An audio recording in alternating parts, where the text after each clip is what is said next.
على رسوله الكريم اما بعد فاعوذ بالله من الشيطان الرجيم بسم الله الرحمن الرحيم هل اتى على الانسان حين من الدهر لم يكن شيئا مذكورا. میں یہیں سے شروع کرتا ہوں، ایک دفعہ نعرہ لگا دیجئے، نعرہ تکبیر، نعرہ رسالت، نعرہ رسالت، نعرہ تحقیق، نعرہ حیدر، آستانہ عالیہ و حضور قبلہ عالم غریب نواز رضی اللہ تعالیٰ. یہ تمام علماء کے لیے بھی ہے اور حضور پیر جماعت علی شاہ صاحب محدث علی پوری رضی اللہ تعالیٰ عنہ آپ کے آستانہ عالیہ سے انتہائی فیوز و برکات حاصل کرنے والی شخصیت جناب حاجی نور محمد حیدری صاحب، وہ بھی آئے اس محفل کا حصہ بنے. ہم تمام احباب صمیم قلب کے ساتھ خوش آمدید بھی کہتے ہیں، تشکر کے کلمات بھی بولتے ہیں. قال اللہ تبارک و تعالی فی القرآن المجید والفرقان الحمید اما بعد فاعوذ باللہ من الشیطان الرجیم بسم اللہ الرحمن الرحیم هل اتى على الانسان حين من الدهر لم يكن شيئا مذكورا. انا خلقنا الانسان من نطفة امشاج نبتليه فجعلناه سميعا بصيرا. صدق اللہ العظیم وصدق رسولہ النبی الکریم الامین ونحن على ذلك لمن الشاہدین والشاکرین والحمد للہ رب العالمین. ان اللہ وملائکتہ یصلون علی النبی یا ایہا الذین آمنوا صلوا علیہ وسلموا تسلیما. تمام احباب ایک بار پھر پڑھ لیجئے الصلاۃ. تھوڑا ایکو کم کریں.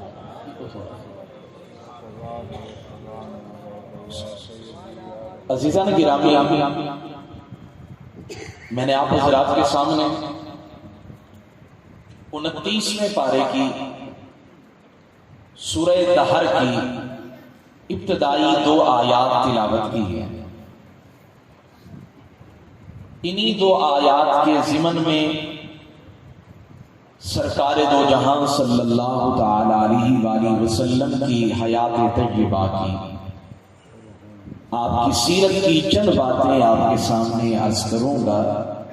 دعا ہے کہ اللہ تعالیٰ مجھے حق سچ بولنے کی توفیق عطا فرمائے، مجھے آپ سب کو سمجھنے کی، عمل کرنے کی توفیق عطا فرمائے. یہ میری قسمت کی معراج ہے کہ میں اس آستانہ گنج کرم پہ، آستانہ عالیہ پہ چند ٹوٹے پھوٹے الفاظ لے کر آیا ہوں سبق سنانے کے لیے. میرا یہاں آ جانا بھی میرے لیے سے کم نہیں، میرا یہاں حاضر ہو جانا بھی میرے لیے سعادت سے کم نہیں. میں اس بات پہ انتہائی دل کی گہرائی سے میں اپنی قسمت پہ رشک کر رہا ہوں کہ مجھے اتنے بڑے آستانے عالیہ پہ چند سبق کے کلمات سنانے کا موقع میسر آ رہا ہے. اللہ تعالیٰ میری حاضری قبول فرمائے اور مجھے اور آپ سب کو سمجھنے کی، عمل کرنے کی توفیق عطا فرمائے. عزیزان گرامی، اب آپ نے توجہ میری نہیں ہے. میرا رب ارشاد فرماتا ہے هل اتى على الانسان حین من الدہر لم یکن شیئا مذکورا.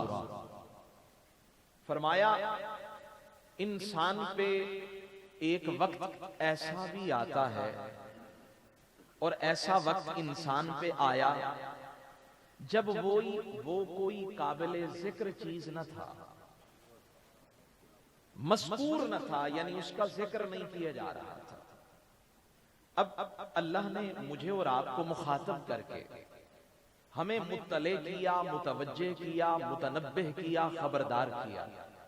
فرمایا ایک انسان اگر تمام نسبتوں سے جدا ہو کر اگر اس حیثیت سے دیکھے کہ میں صرف ایک انسان ہوں، تو فرمایا پھر بتاؤ تمہاری حیثیت کیا ہے. نسبتوں کو الگ کر کے پھر دیکھو ایک انسان کیا ہے. کچھ بھی نہیں ہے. وہ مولانا روم رحمت اللہ علیہ آپ فرماتے کہ ایک بابا جی چلے جا رہے تھے تو ایک نوجوان کے ساتھ ٹکراؤ ہو گیا، اور جب ٹکراؤ ہوا نا تو نوجوان نے غصے میں کہا اندھے ہو دیکھ نہیں سکتے، اندھے ہو دیکھ نہیں سکتے. تو آگے سے بابا جی کہنے لگے میں اندھا ہوں یا نہیں لیکن آپ ضرور اندھے ہیں. میں اگر نہیں دیکھ سکا تو آپ بھی نہیں دیکھ سکے. اگر میں بھول گیا، مجھے ٹھوکر لگی ہے یا میں آپ سے ٹکرایا ہوں تو آپ بھی تو مجھ سے ٹکرائے ہیں. اگر مجھے نظر نہیں آیا تو آپ کو کیوں نظر نہیں آیا؟ تو وہ آگے سے اکثر یہ جملہ سننے کو ملتا ہے. اگلا جملہ کیا ہوتا ہے؟ تو میرے کو جان دیں، میرے کو جان دیں. وہ کہنے لگا جی مجھے جانتے ہو آپ؟ آپ نے فرمایا ہاں بڑی خوب طریقے سے آپ کو جانتا ہوں. اگر آپ کہیں تو میں آپ کو بتاؤں. مولانا روم فرماتے ہیں بابا جی کہنے لگے اگر تو کہے تو میں تجھے بتاؤں. وہ آگے سے نوجوان کہنے لگا بتائیے. تو بابا جی نے بڑے رمزیہ انداز میں فرمایا ایک وقت تھا کہ تو باپ کی پشت میں ایک نطفہ تھا، ایک پانی کا قطرہ تھا، اور پھر تو ماں کے رحم میں آیا، پھر بھی ایک پانی کا قطرہ تھا، اور پھر وہ پنپتا رہا، پروان چڑھتا رہا. 9 ماہ کے طویل عرصے کے بعد تیری ولادت ہوئی. تب تو یہ تھا، اور آج تیری یہ حالت ہے کہ تیرے پیٹ میں پاخانہ اور پیشاب ہے، اور مستقبل کے اندر یہ ہوگا کہ تو قبر کے اندر کیڑے مکوڑوں کی غذا بن جائے گا. اب تو بتا تو کیا ہے؟ اس نے کہا بابا جی جو بات آپ نے کی ہے اصل بات یہی تھی، میں تو کچھ اور ہی سمجھ بیٹھا تھا، میں تو کچھ اور ہی سمجھ بیٹھا تھا. میں نے سمجھا تھا کہ میں بہت کچھ ہوں لیکن میں تو کچھ ہی نہیں ہوں. او بھائی اگر میں یہ کہوں کہ میں رب کا بندہ ہوں تو پھر میں بڑی شان والا، اور اگر میں یہ کہوں کہ مصطفیٰ کا امتی ہوں تو پھر بھی بڑی شان والا، اور اگر یہ دونوں نسبتیں نکال دوں تو پھر میرے دامن میں بچتا ہی کیا ہے؟ میرے دامن میں بچتا ہی کیا ہے؟ جو مجھے عزتیں مل رہی ہیں یہ انہی کا تصدق ہے، جو مجھے شانیں مل رہی ہیں یہ انہی کا تصدق ہے. اور درمیان سے اگر حضور کا واسطہ وسیلہ کرم نکال دیں کچھ بھی نہیں بچتا ہے. میں جو سر اٹھائے چلا جا رہا ہوں یہ حضور کا ہی کرم ہے. میں سر اٹھائے چلا جا رہا ہوں. اور میں اکثر کہتا ہوں، وہ علامہ اسماعیل حقی فرماتے ہیں کہ جب بنی اسرائیل گناہ کرتے تھے نا، اور یہاں مجھے رونے کو دل چاہتا ہے، میں کتنی بار ان کی بارگاہ میں کلمات تشکر بولوں. یہ جو میں سر اٹھا کے اگلے دن اٹھتا ہوں نا، سر کا امامہ شملہ اونچا ہے، آنکھیں میری اٹھی ہوئی ہے، میں بڑے ناز سے چلتا ہوں. او بھائی میں بڑے ناز سے چلتا ہوں. رات کے اندھیرے میں بھلے میں نے جتنے گناہ کیے ہوں، مجھے پتا ہے صرف میرا رب ہی جانتا ہے، کوئی اور نہیں جانتا ہے. میں سر اٹھا کے چلتا ہوں. بنی اسرائیل کا یہ معاملہ تھا کہ جب وہ رات کے اندھیرے میں گناہ کرتے تھے نا، آپ دل پہ ہاتھ رکھ کے سنیے گا، جب رات کے اندھیرے میں گناہ کرتے نا تو پھر ان کی پیشانی پہ لکھ دیا جاتا اس نے رات کے اندھیرے میں فلاں گناہ کیا. اور اگر یہ ماجرا ہمارے ساتھ بھی ہوتا ہم جی سکتے تھے. او بھائی ایک ویڈیو بھی وائرل ہو جائے نا بندہ خودکشی کر لیتا ہے، پھانسی کے پھندے پہ چڑھ جاتا ہے. وہ کہتے ہیں اب جینے کے لائق میں نہیں رہا. اور بنی اسرائیل کی پیشانیوں پہ لکھ دیا جاتا اس نے رات کے اندھیرے میں فلاں گناہ کیا. اور اگر پیشانی میں نہ لکھا جاتا نا تو فرماتے ہیں پھر اس کے دروازے کے اوپر لکھ دیا جاتا اس نے رات کے اندھیرے میں یہ گناہ کیا ہے. میں نے کہا کلیم اللہ کی امت کے لیے یہ حکم ہے، پھر یہ بتائیے نا حبیب اللہ کی امت کے لیے کیا حکم ہے، مصطفیٰ کی امت کے لیے کیا حکم ہے؟ تو قرآن نے جواب دیا وَمَن يَعْمَلْ سُوءًا أَوْ يَظْلِمْ نَفْسَهُ ثُمَّ يَسْتَغْفِرِ اللَّهَ يَجِدِ اللَّهَ غَفُورًا رَحِيمًا. فرمایا ہم تمہیں دیکھیں یا محبوب کی نظر رحمت کو دیکھیں، ہم تمہیں دیکھیں یا پھر محبوب کے.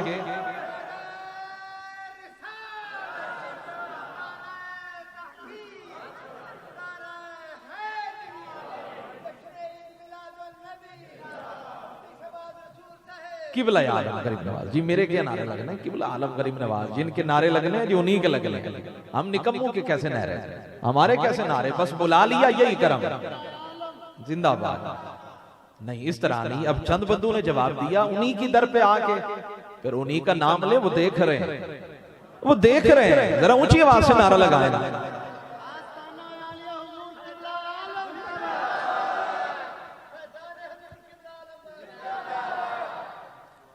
میں نے کہا تمہیں سمجھ نہ آئے.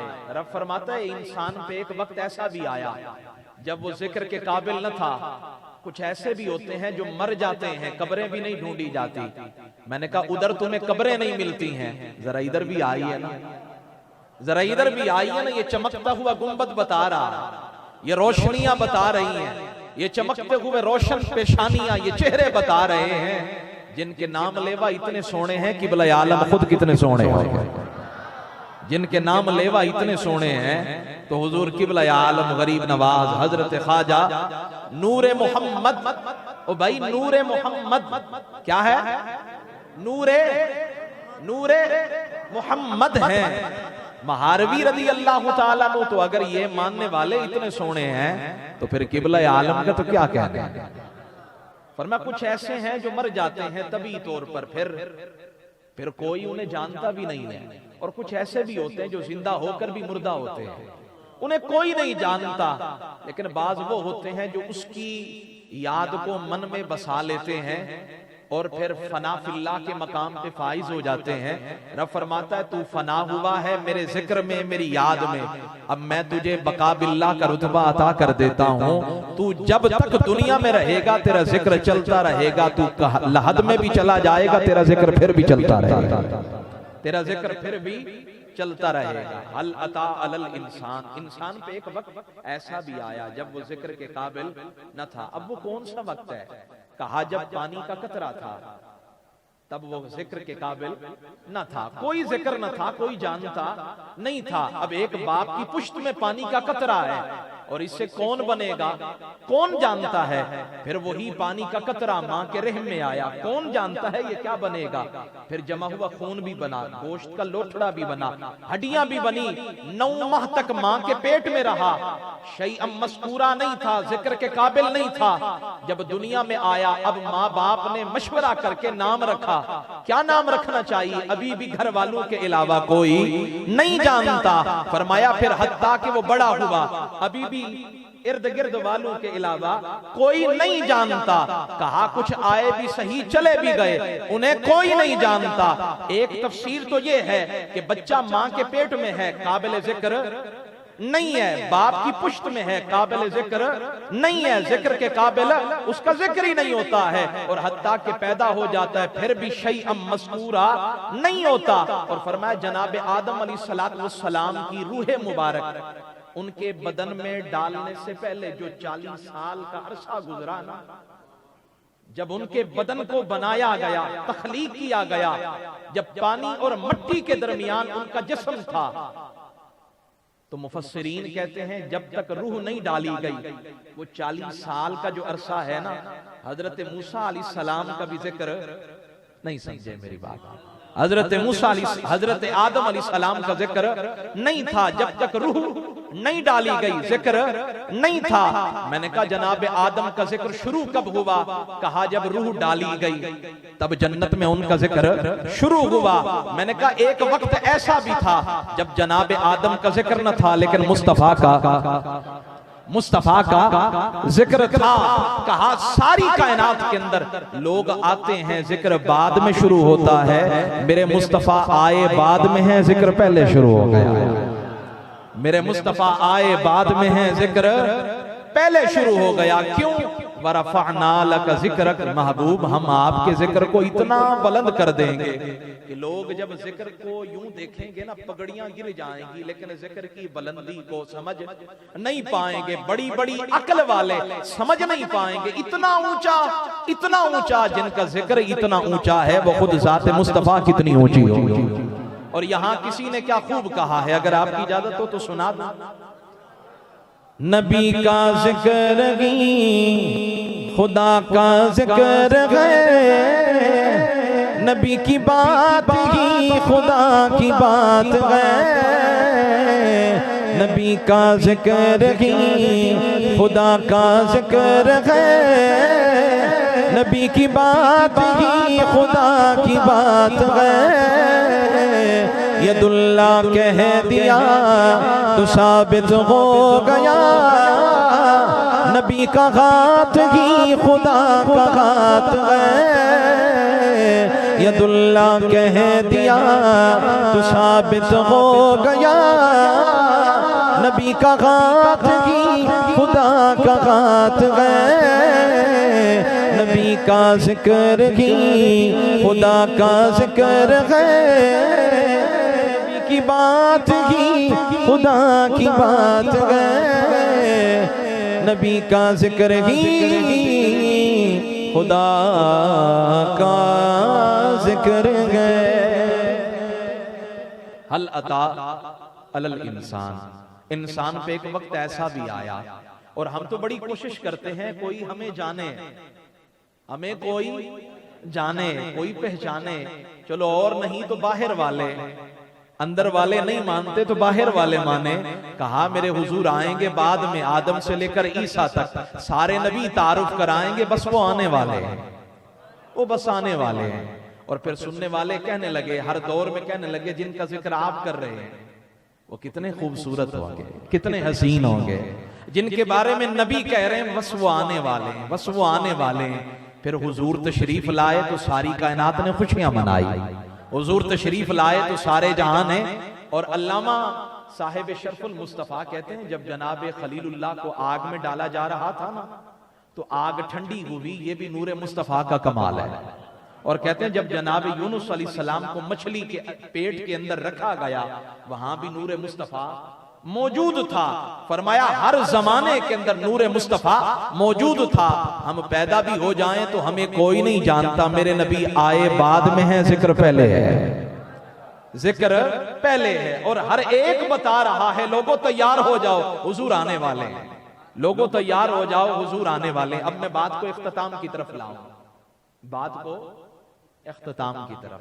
میرے حضور فرماتے ہیں قیامت کا دن ہوگا، پل صراط کے قریب میرا منبر لگایا جائے گا، میرا منبر جب تک میں نے بیان نہیں کیا نا تو پھر کرسی پیچھے پڑی تھی، حضرت آپ بھی نیچے بیٹھیے اور مجھے بھی زیب یہی دیتا ہے کہ میں سب کے درمیان میں بیٹھوں، اور یہاں جو بیٹھا ہوں اس لیے نہیں کہ میں اونچا ہوں، اس لیے کہ تاکہ سب مجھے دیکھ سکیں میں انہیں دیکھ سکوں، اس لیے آنکھوں میں آنکھیں ہوں۔ اور پھر کچھ پیار کی باتیں، کچھ محبت کی باتیں، کچھ دل لگی کی باتیں، کچھ درد کی باتیں، کچھ دل کی تاروں کو چھیڑنے کی باتیں کی جائیں۔ لیکن ذرا سوچئے نا جب سارے نبی بھی کھڑے ہیں، ساری کائنات کھڑی ہے، میرے حضور فرماتے ہیں پل صراط کو جہنم پر بچھا دیا گیا، اور پھر اسی دوران میرا منبر لگایا جائے گا پل صراط کے ساتھ، میرا منبر لگا دیا گیا۔ اور فرماتے ہیں جب منبر لگا دیا گیا نا تو اب منبر کے پہلے زینے پر ایک فرشتہ کھڑا ہو جائے گا اور کھڑا ہو کے اعلان کرے گا، اے مسلمانوں اعلان سن لو، جو مجھے جانتے ہیں وہ جان لیں اور جو نہیں مجھے پہچانتے وہ پہچان لیں، میں داروغہ جہنم ہوں، جہنم کی سارے معاملات میرے ہاتھ میں ہیں، اللہ نے مجھے جہنم کی کنجیاں عطا کی ہیں، جہنم کی چابیاں میرے ہاتھ میں دی ہیں۔ میں جب مکان خریدتا ہوں نا، جب میں مکان خرید لیتا ہوں تو مکان کا جو سابقہ مالک ہوتا ہے نا وہ کہتا ہے جی اب کنجیاں بھی لے لیں، چابیاں بھی لے لیں، اب مالک آپ ہیں۔ فرمایا قیامت کا دن ہے، اب داروغہ جہنم کی کنجیاں لے کر منبر کے پہلے زینے پہ کھڑا ہو کے کہتا ہے مسلمانوں سن لو، جو مجھے پہچانتے ہیں وہ پہچانتے ہیں، جو نہیں پہچانتے وہ پہچان لیں، میں جہنم کا داروغہ ہوں اور مجھے رب نے حکم دیا ہے آج جہنم کی چابیاں میرے مصطفیٰ کے حوالے کر دو، جہنم کی چابیاں میرے مصطفیٰ کے حوالے کر دو۔ اور جب میں نے حضور کے حوالے کی نا تو حضور فرمانے لگے ہم نے لے لی تم نے دے دی، اب میرا دل چاہتا ہے جس نے سفر و حضر میں رات دن میرے لیے بڑی تکلیفیں اٹھائی، بڑے درد جھیلے ہیں، میں چاہتا ہوں اب یہی کنجیاں میرے ابو بکر کو دے دی جائیں، میرے صدیق کو دے دی جائیں۔ کنجیاں دے دی گئی، فرمایا اب دوسرا فرشتہ کھڑا ہوگا، وہ منبر کے دوسرے زینے پہ کھڑا ہو جائے گا اور کھڑا ہو کے اعلان کرے گا، لوگو میں جنت کا داروغہ ہوں، مالک جنتوں، خازن جنتوں، یہ میرے ہاتھ میں جنت کی کنجیاں ہیں، یہ جنت کی کنجیاں ہیں، اور مجھے رب نے حکم دیا ہے یہ جنت کی چابیاں، یہ کنجیاں میرے مصطفیٰ کو دے دو۔ او بھائی، جس جنت کے پیچھے بھاگ رہے ہو، جس جہنم سے ڈر کر یہ سارے کام کر رہے ہو، وہ جنت کی چابیاں تو مصطفیٰ کے پاس ہیں۔ او بھائی، نمازیں بھی پڑھو، ذرا دل کا تعلق مصطفیٰ سے بھی جوڑو، دل کا تعلق مصطفیٰ جان رحمت صلی اللہ تعالی علیہ وآلہ وسلم سے بھی جوڑو، پھر دیکھو ہوتا کیا ہے۔ اور وہ فرشتہ کہنے لگا، میرے حضور نے حکم دیا ہے یہ جنت کی چابیاں میرے ابو بکر و عمر کو دے دو، میرے ابو بکر و عمر کو دے دو۔ اب جنت میں وہی جائے گا جس کا تعلق ابو بکر کے ساتھ بھی ہوگا اور جس کا تعلق عمر کے ساتھ بھی ہوگا۔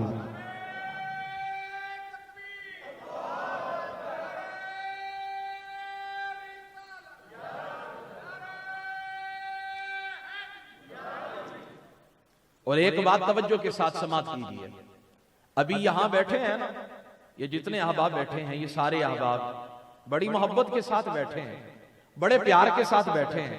حضرت بلال حبشی فرماتے ہیں، میں نے فجر کی نماز کے وقت ٹھنڈی ہوا کے تھپیڑے چل رہے ہیں، میں نے اذان دی مسجد نبوی کے اندر، اور جب میں نے اذان دی نا تو فرماتے ہیں جماعت کا وقت ہو گیا، اب حضور کشاں کشاں تشریف لائے، سرکار خیرامہ خیرامہ تشریف لائے۔ جب حضور آئے نا تو دیکھا کہ مسجد میں ایک بھی نمازی نہیں ہے، ایک بھی نمازی نہیں ہے مسجد کے اندر، ایک بھی نمازی۔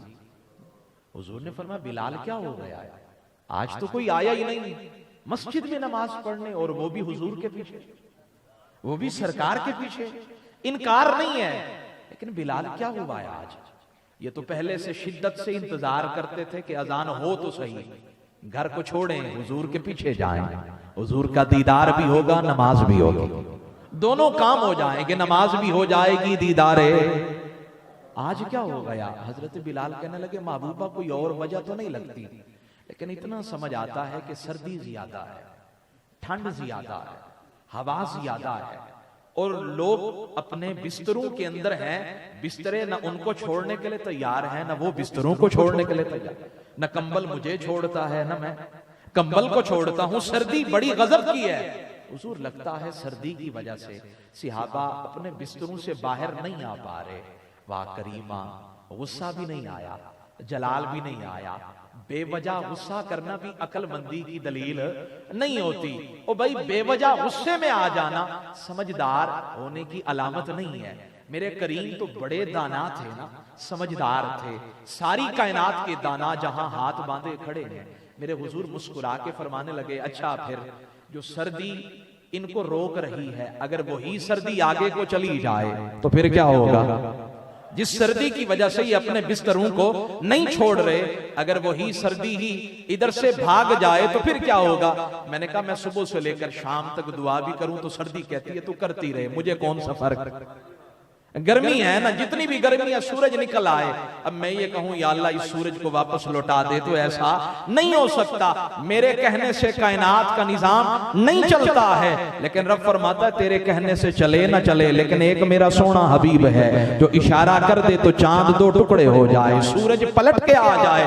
میرا حبیب اگر چاہے تو ہم کائنات کا نظام ادھر سے ادھر کر دیں۔ میرے حضور صلی اللہ علیہ وسلم نے فرمایا بلال پھر کیا ارادہ ہے، ذرا دکھائیں رنگ، ذرا دکھائیں رنگ، ذرا دکھائیں کمال۔ حضرت بلال کہنے لگے جانتا تو میں بھی ہوں نا، آپ سب کچھ کر سکتے ہیں۔ اور مجھے لگتا ہے کہ صحابہ نہیں آئے، گویا کہ لاڈ کر کے کہنے لگے جب تک گرمی سردی جائے گی نہیں، گرمی آئے گی نہیں، ہم مسجد میں آئے گے نہیں، کیونکہ ہم جانتے ہیں حضور بہت کچھ کر سکتے ہیں۔ فرماتے ہیں میرے حضور نے دعا کے لیے ہاتھ اٹھائے، وہ موسم کے محتاج، موسم کے پیچھے بھاگنے والوں، آم کا موسم آئے گا تبھی آم کھائیں گے، کیلے کا موسم آئے گا تبھی کیلا کھائیں گے، اور گنے کا موسم آئے گا تبھی گنا کھائیں گے۔ ہر چیز کا موسم ہے، موسم کے بغیر کچھ نہیں ملتا۔ میں نے کہا تو موسم کا محتاج ہے، لیکن میرے مصطفیٰ صلی اللہ علیہ وسلم کو اللہ نے یہ مقام دیا ہے کہ خود موسم موسم ان کے آگے ہاتھ باندھے کھڑا ہے، محتاج ہے۔ میرے حضور نے دعا کے لیے ہاتھ اٹھائے، کہنے لگے مالک تو مالک ہے، لیکن اب میرے صحابہ مسجد میں نہیں آئے سردی کی وجہ سے، اب کرم کر دینا، اس سردی کو دور کر دینا۔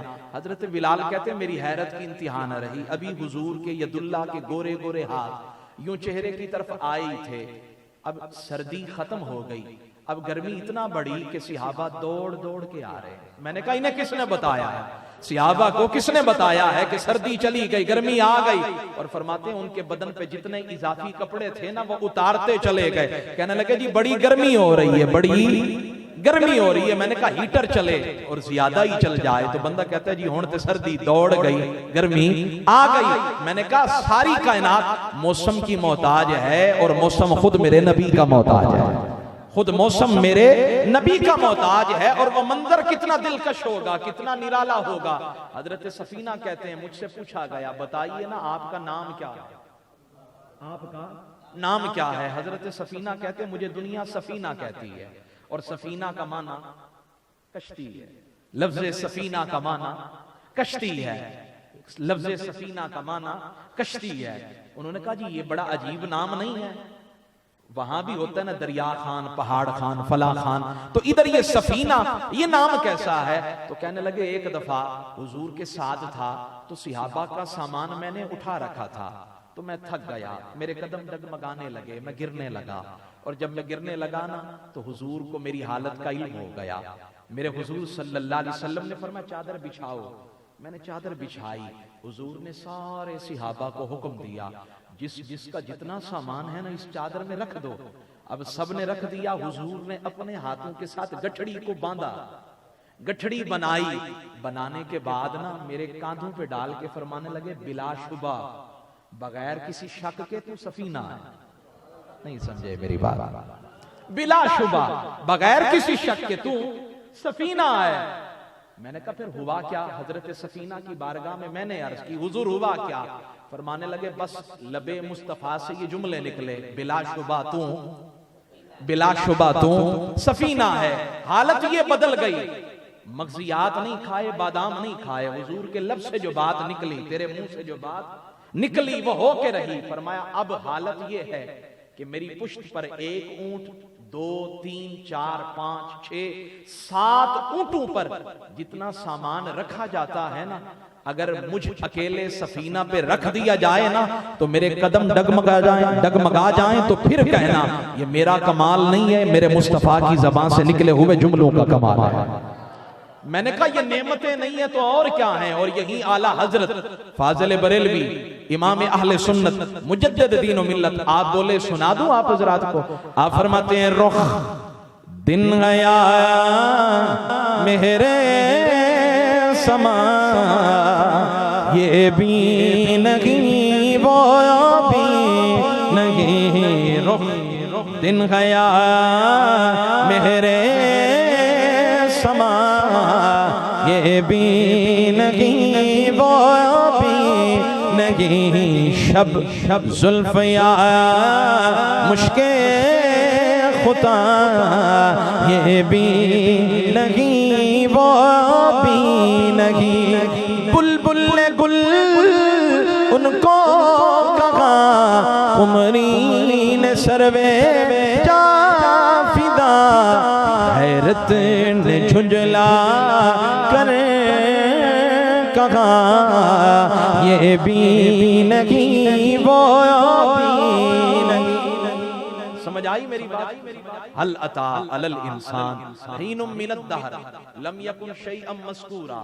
فرما انسان ہے، کسی کام کے نہیں تھے، لیکن حضور کی نسبتیں ملی تو بڑی عزتوں سے اللہ نے نواز دیا، بڑی شانوں سے نوازا۔ فرمائے آئے آخر میں ہو جنت میں پہلے جاؤ، جنت میں پہلے جاؤ گے۔ وجہ کیا ہے میرے مصطفیٰ؟ اور 2 باتیں آخر میں اور اجازت چاہوں گا۔ آپ دیکھیں نا کیسا انداز ہے۔ میرے حضور کے ایک منہ بولے بیٹے ہیں، نام ہے حضرت زید بن حارثہ رضی اللہ تعالی عنہ۔ حضور فرمانے لگے زید تمہارے لیے دلہن نہ لے کر آئے، تمہارے لیے میری شادی ہوگی تو میرا بابا میرے لیے رشتہ ڈھونڈے گا۔ اور حضرت زید کو حضور فرمانے لگے تو میرا بیٹا ہے، زید بن محمد کہا جاتا تھا، زید بن محمد کہا جاتا تھا۔ حضرت زید بن حارثہ رضی اللہ تعالی عنہ کو حضور فرمانے لگے زید تمہارے لیے دلہن نہ لے کر آئیں۔ کہنے لگے حضور اب مجھے کون دے گا، لیکن اگر آپ فرمائیں گے تو بات بن جائے گی۔ حضور نے پیغام نکاح بھیجا حضرت زینب بنت جحش رضی اللہ تعالی عنہ کی طرف۔ یہ حضور کی پھپھی کی بیٹی ہے، امیہ بن عبد المطلب بنت عبد المطلب، آپ کے بھائی کا نام ہے عبداللہ بن جحش رضی اللہ تعالی عنہ۔ جب پیغام نکاح بھیجا نا حضرت زینب بڑی خوش ہو گئی، انہوں نے سمجھا کہ حضور مجھے اپنی دلہن بنانا چاہتے ہیں۔ حضرت زینب نے سمجھا کہ حضور مجھے اپنی دلہن بنانا چاہتے ہیں، انہوں نے فوراً قبول کر لیا۔ کہنے لگی اگر حضور آپ مجھے اپنی دلہن بناتے ہیں تو 100 جی جان سے میں قبول کرتی ہوں۔ بعد میں پتا چلا کہ حضور نے اپنے لیے رشتہ نہیں بھیجا تھا بلکہ اپنے بیٹے زید رضی اللہ تعالیٰ عنہ کے لیے بھیجا تھا۔ اب حضرت زینب نے بھی انکار کر دیا، کہنے لگی حضور میں آپ کی پھپھی کی بیٹی ہوں، میرا اتنا اعلیٰ خاندان اور ایک غلام کے ساتھ میرا رشتہ کر رہے ہیں، ایک غلام کے ساتھ، زید کے ساتھ، جس کو حکیم بن حزام نے خریدا، پھر حضرت خدیجہ نے آپ کو دیا، اس غلام کے ساتھ اتنا اعلیٰ نسب کی شہزادی زینب کا نکاح کرنا چاہتے ہیں۔ آپ کے بھائی حضرت عبداللہ نے بھی کہا حضور آپ کے حکم پر سب کچھ قربان ہے، لیکن میرا بھی تو آخر ارمان ہے نا میری بہن کے لیے دولہا وہ ہو جس کا خاندان بھی اعلیٰ ہو، حسب بھی اعلیٰ ہو، نسب بھی اعلیٰ ہو۔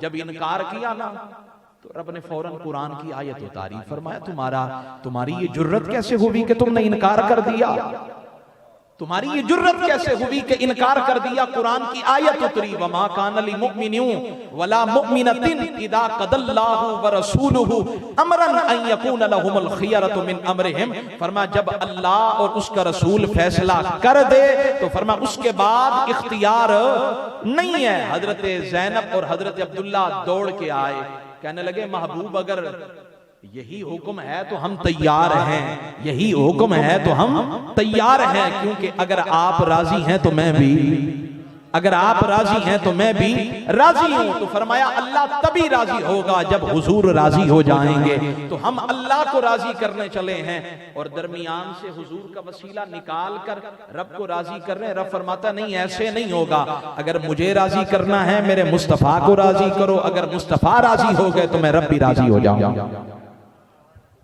میرے حضور صلی اللہ تعالی علیہ وسلم کی بارگاہ میں ایک بچہ لایا گیا۔ امام علامہ قاضی ایاز مالکی لکھتے ہیں، سمجھ بھی آ رہی ہے یا نہیں آ رہی؟ علامہ قاضی ایاز مالکی لکھتے ہیں کہ حضور کی بارگاہ میں ایک بچہ لایا گیا، جو پیدا ہوا تھا حضور کی گود میں دیا گیا، اور جب دیا گیا تو میرے حضور نے دعا کی، اور دعا کرنے کے بعد یہ جملے ضائع نہیں کرنے، دل پہ ہاتھ رکھ کے سننے ہیں۔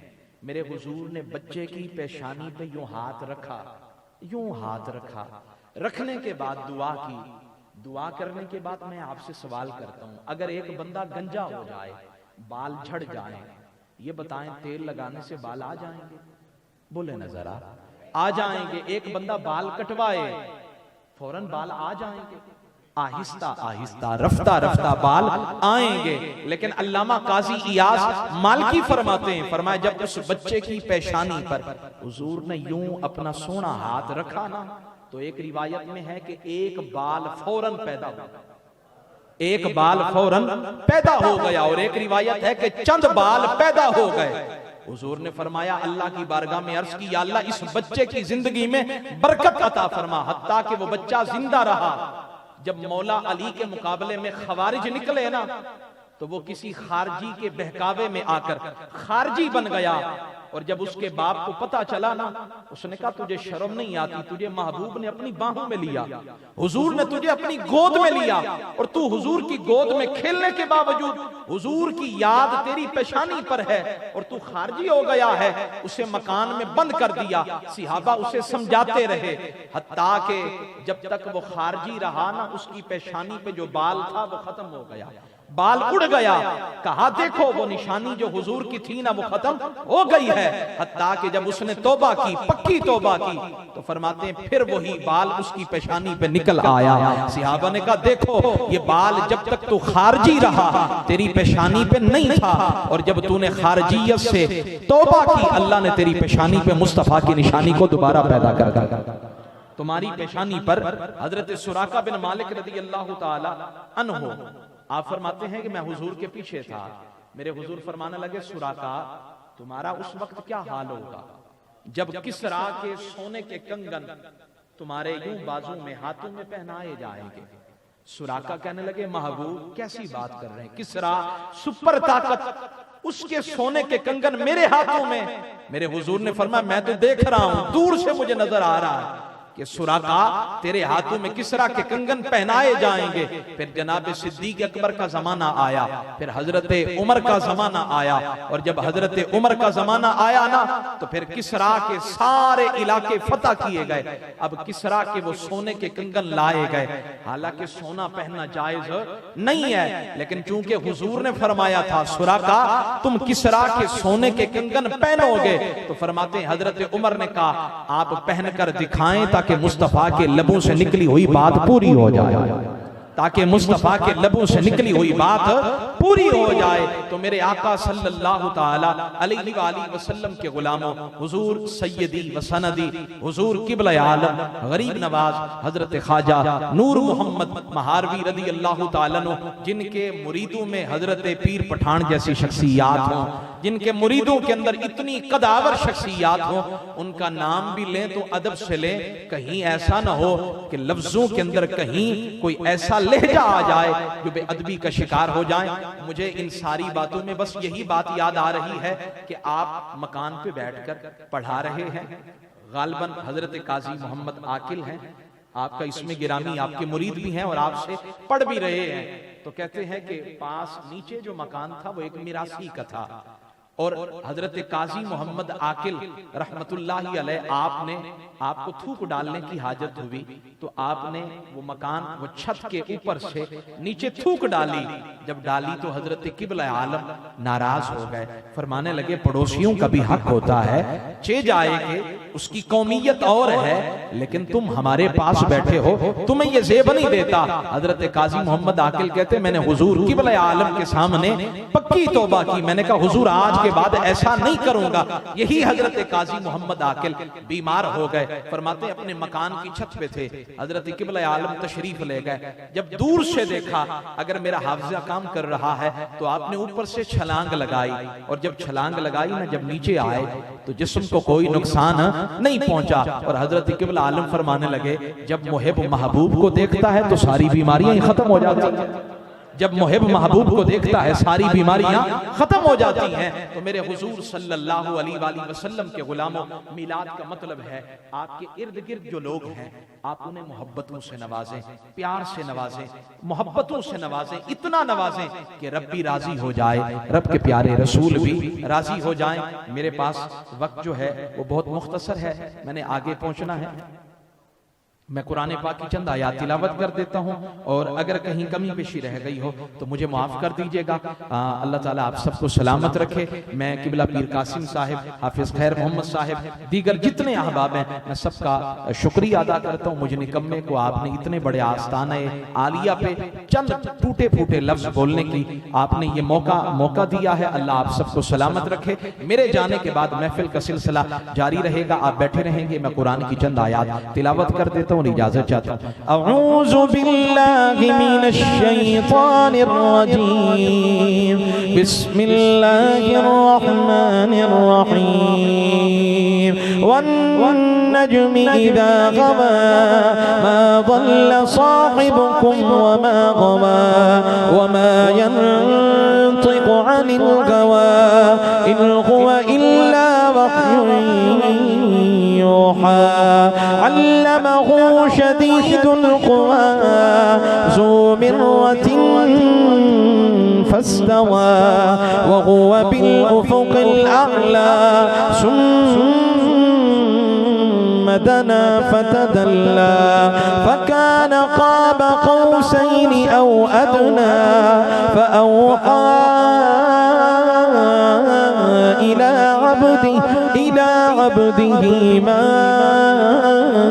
أوحى آمنت بالله صدق الله العلي العظيم وآخر دعوانا أن الحمد لله رب العالمين السلام علیکم